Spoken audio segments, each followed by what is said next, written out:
A very good morning, Trinidad and Tobago. You're watching the Morning Brew program where we're talking the Energy Conference TNT 2018. With me on set, good morning, Mr. Rampasad. Good morning, Mr. Dominic Rampasad. He's president of the Phoenix Park Gas Processors Limited. Just getting straight into it, Mr. Rampasad, could you tell us a bit about Phoenix Park Processors and their role in the energy value chain? Well, Phoenix Park Gas Processors, or PPGPL as we call ourselves, is really the midstream within the energy sector. So we sit between the upstream and the downstream. And essentially what we do is that all of the gas that comes to the Point Lisas estate that is supplied by the NGC comes to PPGPL first. We extract the natural gas liquids out of the gas and then return what we call the dry gas back to the NGC, which they then deliver into Point Lisas. The liquids we extract, we then fractionate and export all of those liquids to the Caribbean and Latin America. Propane, butane, and natural gas. Natural gasoline. Alrighty. And you're one of the largest gas processing facilities, is it, in the Caribbean and Latin America? We are the largest single-train natural gas processing and fractionation facilities actually in the Western Hemisphere. But given the role that you just explained, how has PPGPL been dealing with the ongoing challenges facing the sector? I mean, we're talking gas curtailment, sometimes between 20 and 30%. Well, we're talking gas curtailments. We're also talking very low commodity prices. The reality, is that this environment is going to persist for a while. And what we have done, we have had to remodel our business. And in doing that, we looked at two key areas. One was our costs. Because you have low prices, you can't run a commodity business in a low price environment with high costs. So since 2015, we've gone on a very, very strict cost management drive. And I will say in the past 2 years, we have removed close to 30% of our operating costs out of the business. We haven't sent a single employee home. And we've done that through prudent cost management, looking at how much work we outsource versus insourced, renegotiating contracts, and just looking at our internal efficiencies to make sure that when we execute our work, we execute it as efficiently and as carefully as possible. Is that 30%, the operating costs? Operating costs, 30%. That's commendable. Very much so. Done all by the employees of PPGPL. Okay, but what is the model that you use? And I mean, you did touch on some of the topics, but just tell us a little bit more about how you managed to get that figure. Well, there were a couple of areas we looked at.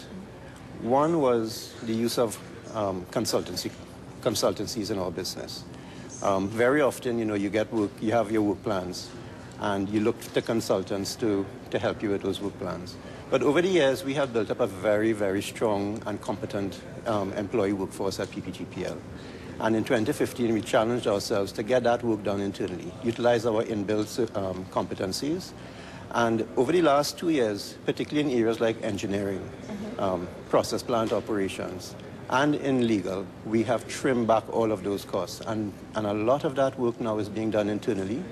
And what we're finding is that in doing it, employees are required now to go and research their topics more, convince each other that they can do it, plan it, resource it, and then go and execute it. And in executing, they pursue their typical scheduling and cost management and scope management.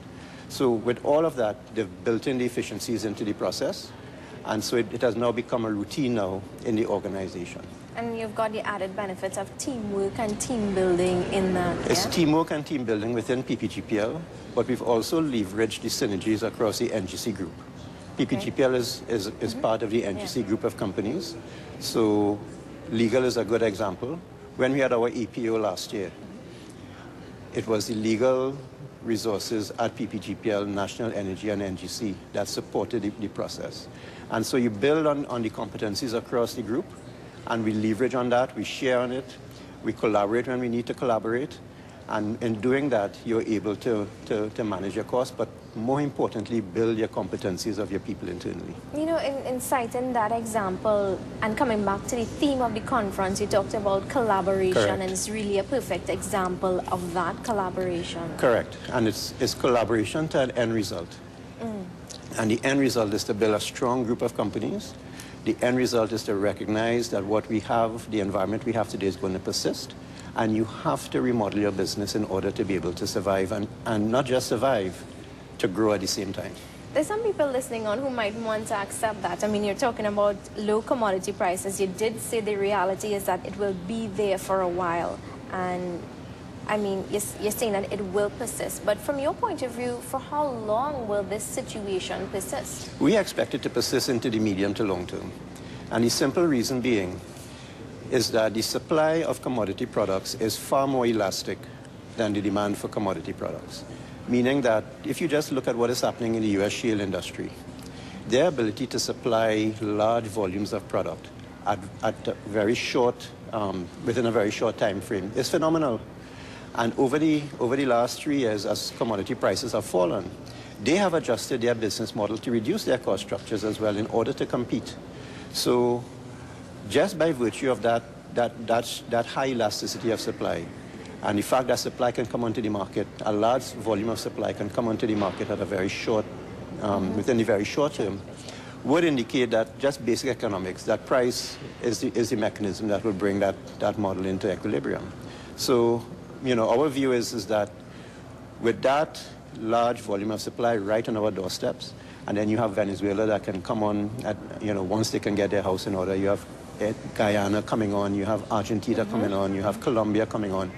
The availability of supply is going to be very high, and therefore price is going to be continually challenged to move back to what it used to be in 2010 and 2011. Wow, the price is going to continue to be very challenged. We now go to a quick break, but stay with us. We speak with Mr. Rampasad a bit more when we get back.